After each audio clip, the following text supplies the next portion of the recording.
இந்த ஆன்லைன் சர்வீஸில் கலந்து கொண்டுக்கிறவங்க ஒவ்வொருத்தரையும் என் தேவனாகிய கர்த்தர் ஆசீர்வதிப்பாராக.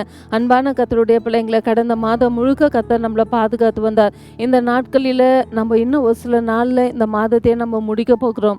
நீங்கள் யோசிக்கலாம், என் வாழ்க்கையில் நடக்கிறதான தீமைகள், துக்கங்கள், வேதனைகள், கண்ணீர்கள், வியாதிகள், மன அழுத்தம் இதெல்லாம் கர்த்தர் தான் எனக்கு செய்கிறாரா, கர்த்தர் என்னோட இருக்கிறாரா, கர்த்தர் என்னோட இல்லையா அப்படின்னு சொல்லிட்டு நீங்கள் யோசிக்கலாம். அநேக முறையில் நீங்கள் இந்த வசனத்தை யோசிக்கலாம். ரோமர் 8ஆம் அதிகாரம் 28ஆம் வசனத்தை நீங்க யோசிக்கலாம். அன்றியும் அவருடைய தீர்மானத்தின்படி அழைக்கப்பட்டவர்களுக்கு சகலமும் நன்மைக்கு ஏதுவாக மாறுகிறது என்று தேவனுடைய வார்த்தை சொல்லப்படுகிறது. கர்த்தர் எனக்கு தீமையை கூட நன்மையா தான் மாற்றுவாரு. நான் வியாதியில இருக்கிறது கர்த்தருடைய சுத்தம், நான் வறுமையில இருக்கிறது கர்த்தருடைய சுத்தம், நான் வியாதிலையும், நான் துக்கத்திலையும், நான் அவமானத்திலையும், நான் பிரச்சனையிலையும் போகுது இது கர்த்தருடைய சுத்தம்ன்றதை நீங்க யோசிப்பீங்க. ஆனா அது கர்த்தர் விரும்புறாருங்களா? கர்த்தருடைய சுத்தங்களா?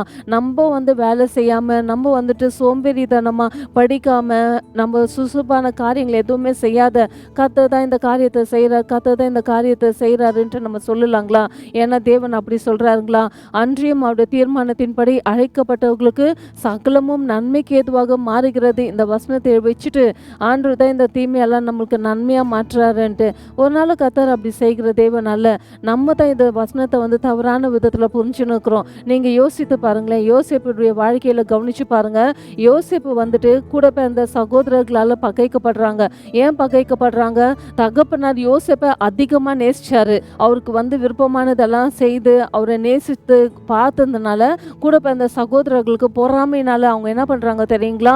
சகோதரன் மேலே பொறாமை கொண்டு குழியில் கொண்டு போய் போட்டு விட்டுறாங்க. கூட பிறந்த சகோதரன் கூட பார்க்காம நம்ம சகோதரன் ஆச்சு அந்த குழியில் போட்டுட்டா அந்த பூச்சி இருக்கோமா, பள்ளி இருக்கோமா, தேல் இருக்கோமா, பாம்பு இருக்கோமா, கடிக்கோமா, எதனா நம்ம சகோதரனுக்கு ஆயிடுமான்னு சொல்லிட்டு அந்த துடிப்பு கூட இல்லாமல் அவங்க கொண்டு போய் போட்டுட்டு போயிடுறாங்க. ஆனால் கர்த்தர் அந்த தீமையை கூட நன்மையாக மாற்றா இருப்பாங்க. கர்த்தர் யோசேப்பை கொண்டு போய் என்ன பண்ணுறாருங்க? எகிப்தில் கொண்டு போயிட்டு கர்த்தர் ஆசீர்வதித்து வைக்கிறார். அப்போ நீங்கள் படிச்சு பாருங்க. ஆதியாகமம் 50ஆம் அதிகாரம் 20ஆம் வசனத்தில் யோசேப்பு சொல்லுகிற காரியம் என்ன தெரியுங்களா? நீங்கள் எனக்கு தீமை தான் செய்தீங்க, ஆனால் கர்த்தர் என்னை கொண்டு அநேக ஜனங்களுக்கு போஷிக்க இந்த எகிப்தில் கர்த்தருடைய பிள்ளைங்க பஞ்சத்துலையும் கஷ்டத்துலையும் தரித்திரத்தில் வரும்பொழுது அவங்களுக்கு அநேக ஜனங்களை போஷிக்க என்னையை வைத்து கர்த்தர் போஷிக்க வைத்தார். என் தேவன் எனக்கு தீமையை கூட நன்மையாக மாற்றினாருன்னு சொல்லிட்டு சொல்லப்படுகிறது. அப்போ பார்த்தீங்களா, ஒரு இடத்துல யோசேப்புக்கு நெருக்கடி வந்துச்சு, அவமானம் வந்துச்சு, கஷ்டம் வந்துச்சு, எல்லாராலும் பகைக்கப்பட்ட ஒரு சூழ்நிலைமை. ஆனாலும் அதை கர்த்தர் தீமையை கூட நன்மையாக மாற்றினார். இதுதான் ஆண்டவருடைய சுத்தங்க.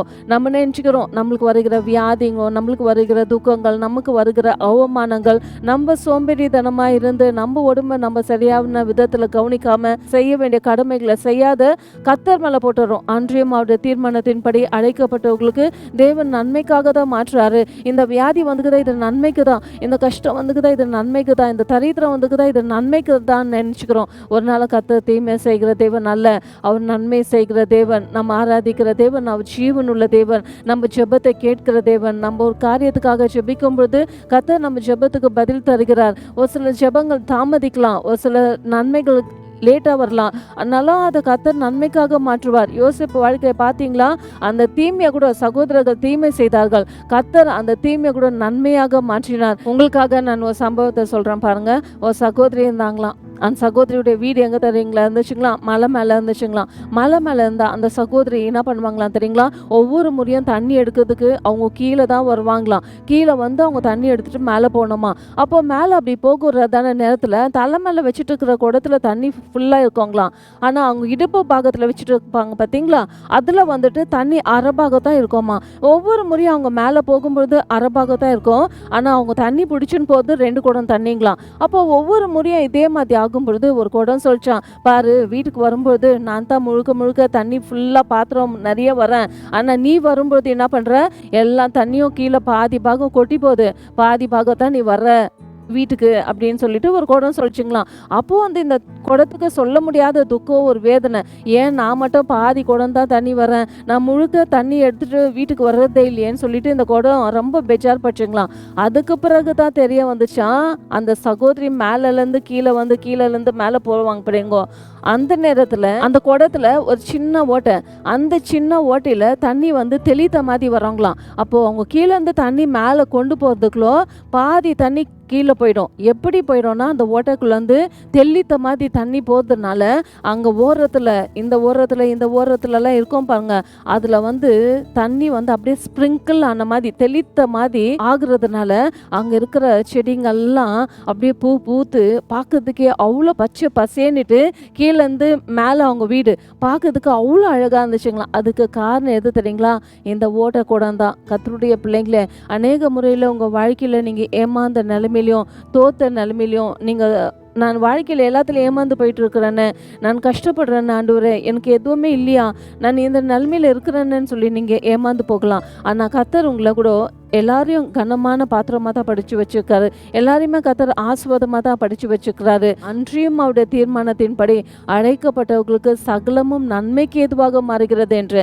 இந்த பாதி குடம் தண்ணி கொட்டி போகுது, ஆனால் அந்த பாதி குடம் தண்ணி கீழே கொட்டுறதுனால தான் அந்த செடி முழுக்க பச்சை பசேன்னு அவ்வளோ அழகாக இருந்துச்சுங்களாம். அப்போ இதை கேட்டிங்களா கொஞ்சம்?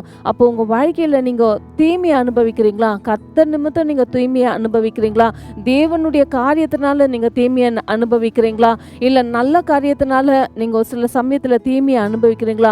அது கூட கர்த்தர் உங்களுக்கு நன்மையாக மாற்றுவார். தவிர ஒரு நாள் என் தேவனாகிய கர்த்தர் தீமை செய்கிறவரால் நீங்கள் ஏமாந்து போகிறதான காரியத்திலையும் நீங்கள் சோம்பலாக உட்கார்ந்து வேலை செய்யாமல், நீங்கள் பண்ணுற பிஸ்னஸை கரெக்டாக நீங்கள் செய்யாமல், நீங்கள் சரியாக செய்யாமல் இந்த தீமையான காரியத்தை கர்த்தர் தான் எனக்கு செய்தாருன்னா அது கர்த்தர் செய்ய கிடையாதுங்க.